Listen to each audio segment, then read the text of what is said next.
and welcome back to my channel. It is so hot where I'm at the moment. But you know what's hotter? This series. So welcome back to episode 5 of F1 Face Cards Spooky Edition, where I mash up a creepy Halloween-y look with the colors and aesthetics of a Formula 1 team. Let's do this. So long-timers will know the boxes for both the looks and the teams are the same, so I actually have no idea what we're going to be picking out, but drum roll please. Yeah, it's a short one today. Spider, okay. Okay, that's great. That's super easy. Have I spoken too soon? You will find out. Now let's see what colors. I feel like really any team aesthetic can fit with this, but you know, we'll see. Drum roll please once more. We'll do a long one. Yeah. Ferrari. Okay, red, spiders. That works. That's perfect. Yeah. Easy, light work. As always, we're gonna have to look for some inspiration because my brain is about to expire actually. So let's find out what is on of it. What is there? Okay. I like that. Okay. Inspiration secured. Let's do this. So for this look, I am thinking a little bit more glam, a little bit more cutesy than necessarily scary, which, I mean, to some may defeat the purpose of Halloween, but I don't care. So I am gonna take you through, and now I classify this as a tutorial, but I beg of you to take that with more than just one grain of salt. I'm just gonna talk you through my process, but please feel free to pick like actual tutorials. So for really any glam or general makeup look I like to do, I like to start off with my brows because I feel like that really frames the face. And for me personally, if I mess it up, I can like really get in there and get rid of it. Because if I do my whole glam, my whole base, and I'm looking stunning, and then my brows look like I terrify little children in the street, and I try to rub that out, it's just gonna ruin my day. I start off with the brows. I've said this before, but I'm using the e.l.f. Instant Lift Brow Pencil. Again, because it was really cheap and really available. So all I really do is just fill them in vaguely, not even really trying to like do this in a proper systematic pattern.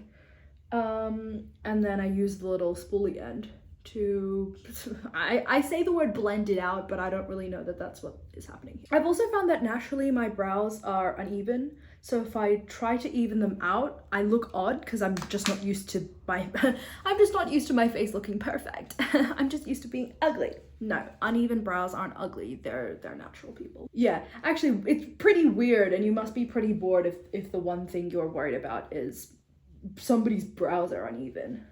That's how you know you need to get out of the unemployment line. And brows are done. Could they have been done better? Absolutely. Will they be done better? No. So next no.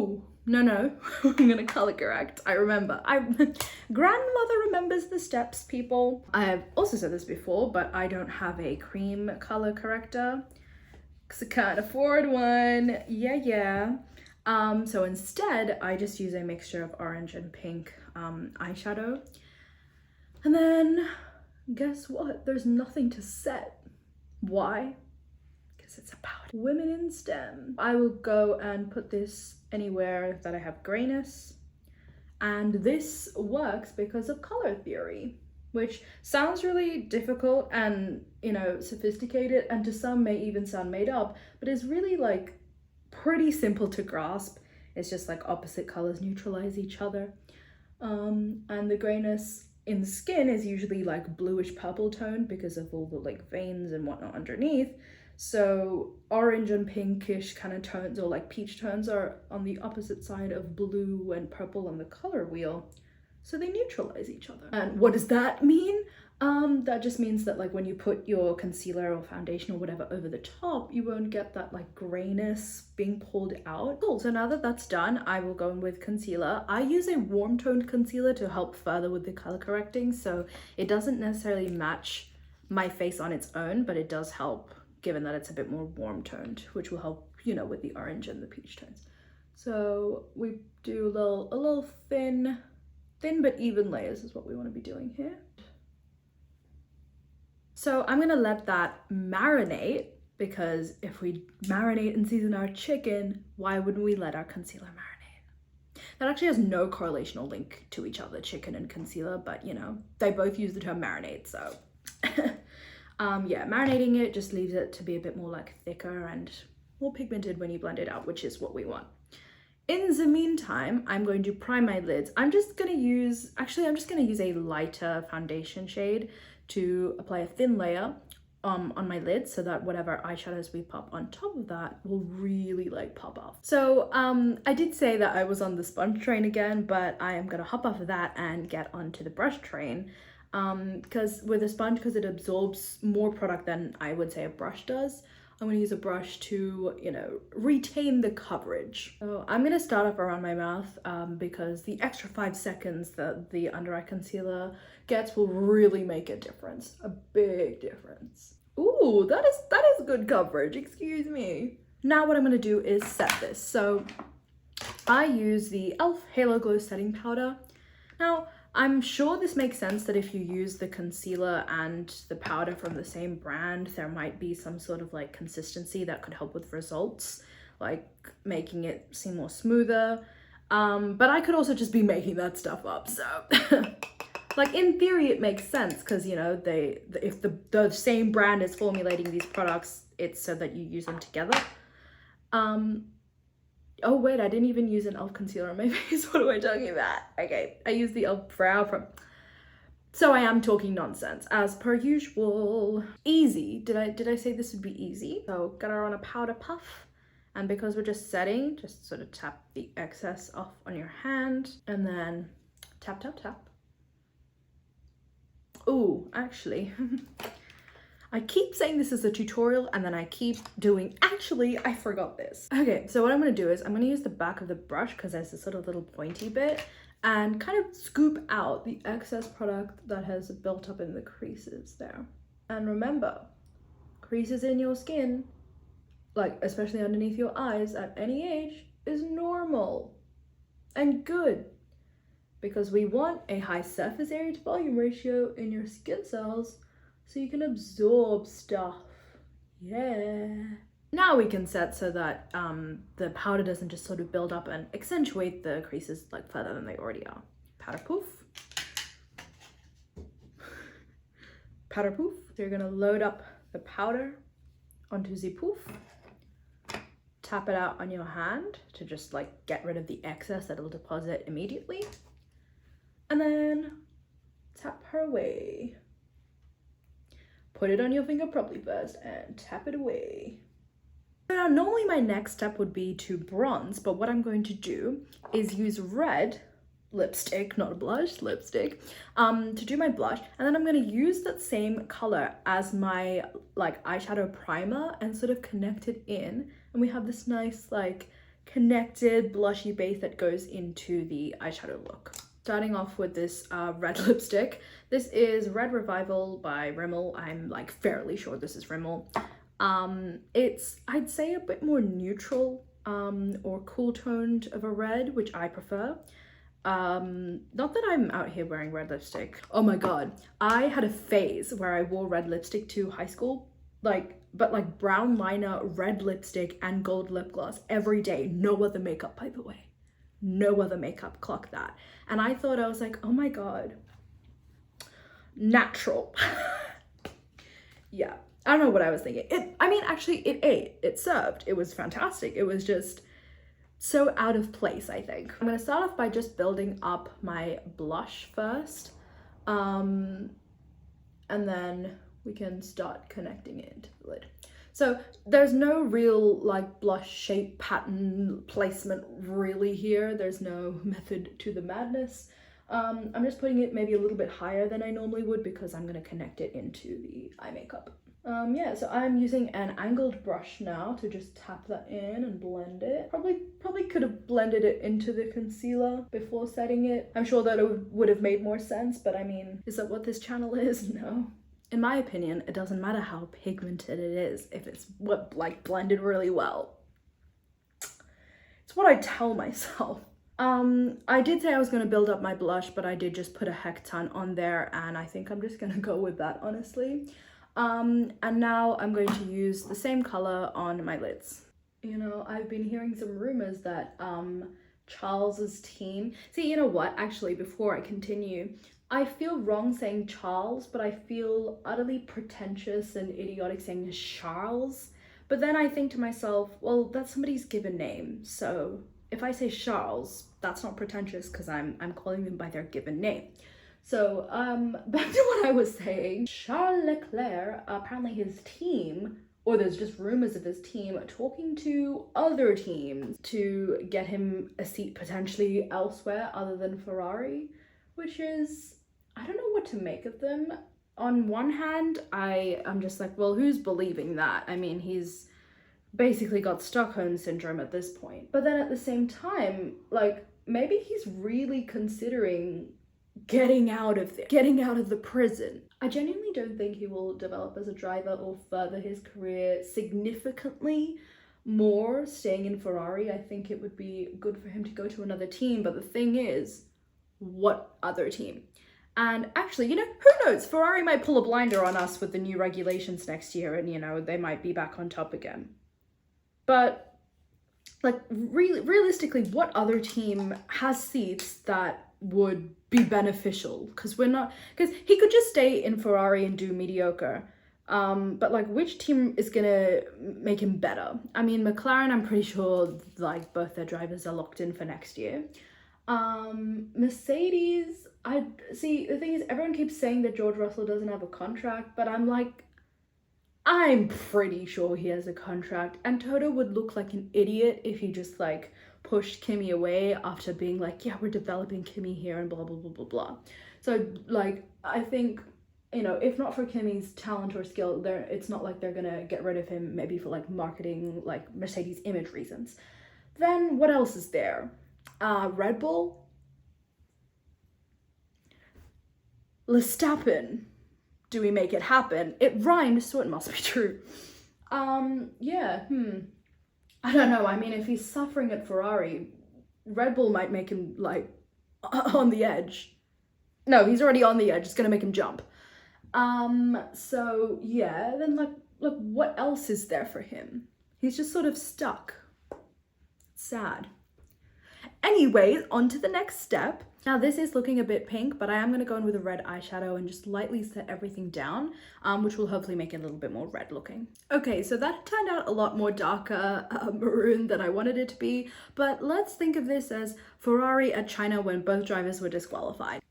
Anyways, now I'm going to go in with a fluffy powder brush and the same setting powder that I used, and blend in the eyeshadow that I used to set the red bits. So now what I'm going to do is, just using a flat brush and some concealer, I'm going to clean up around because I want it to be diffused inwards into my face, but I do like that sharp sort of curved looking, I don't know, I just like how it looks. And also I'm going to do a little bit over here to make it a little bit more swooped into the nose. Alrighty, so now it's more sharp, more cleaned up. So I'm going to just go in and do a little bit of bronzer on my forehead so that it doesn't look so, like, plain in comparison to the rest of my face. Do a little bit of nose contour, and then we're gonna get to some spider web making. Alrighty, it is now time for the spider web look. So this is what's really gonna be on theme and, like, pulling it all together. So we're gonna make the spider web sort of start from the outer corner of the eyes and then sort of fan out over all that blush stuff we just did. What we're gonna do is, I'm using a water activated white like face paint because they're more opaque and sort of easier to work with for these sort of finer lines. And I'm gonna start off by making kind of like a vague tiny squiggle shape.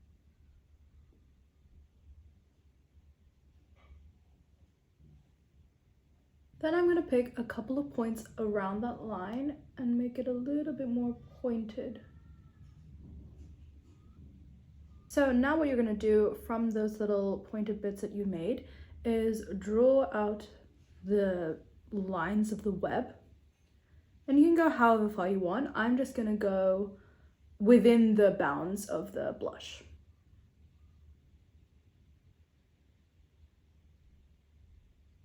So now all you gotta do is literally just connect each line in a swoop kind of motion. So I'll show you how I'm gonna do that, and keep going all the way until there's a bit of a gap till the sort of spiky end of each of those lines. I just did it the wrong way. This is gonna be super easy. We've got it in the bag. It's okay. We're just gonna undo that step and hopefully not mess up the base underneath. I was literally looking at a reference image too. That's what gets me. Alrighty, folks. Take 2. It curves towards the eye. Okay, so this is what it should vaguely look like. Spider web. Yeah, now I'm gonna do the same thing to the other side. So to recap, we're gonna draw kind of like a squiggly circle-ish shape around the eye like that. We're gonna make sure we curve them inwards. We make the little spikes. And then from those points, drag the lines out like a little flick. Now go in and start curving them inwards, so towards the eye. Oh, while we're here, who is everybody's favorite Spider-Man? See, I answer Andrew Garfield, but I do like all of them, which is such a cop-out answer, but shut up. I grew up with the Tobey Maguire ones, even though, like, my actual age, I probably should have grown up with the Andrew Garfield ones. I think I don't know, the Tobey Maguire ones came on the TV more often, so we just watched those. Spider-Man 3 is so funny. It's so funny. I recently rewatched it, and these are the sorts of movies you need to rewatch with friends or family, because it's so funny. It's Bully Maguire. Like, I can't ever take it seriously. You know, after rewatching it, I literally quoted, "I'm gonna put some dirt in your eye," like at least 20 times a week after that. You know what? I feel like I should get back into that. I'm gonna put some dirt in your eye. So gaggy. Also, what is our opinion on the MJ, the Tobey Maguire MJ? Because people do not like her at all. And I can kind of see why. Like, you know, on one hand, it's like, yeah, she has needs too. Like, I'm talking about Spider-Man 3, where it's like, yeah, turns out I can't actually act, and yeah, she's sort of looking for support, but then again, Peter Parker is literally Spider-Man. Like, you know, parents dead, father figure / uncle dead, killed his best friend's dad. You know, it gets to a point where it's like, you know, him saving the city, I'm sure, is infuriating, but he's saving the city, girl. I am excited though for the Tom Holland Spider-Man movies. I feel like, you know what, because of Tobey Maguire being like sort of the very beginning, the start, and everyone's sort of grown up with that, and Bully Maguire, and all of it is just so iconic, and then Andrew Garfield came in with a little bit more of a different take, a little bit more of a like slick kind of high school like idiot but he's slick kind of Peter Parker / Spider-Man. People really loved that. I feel like people don't really appreciate the Tom Holland Spider-Man performance as much as they should.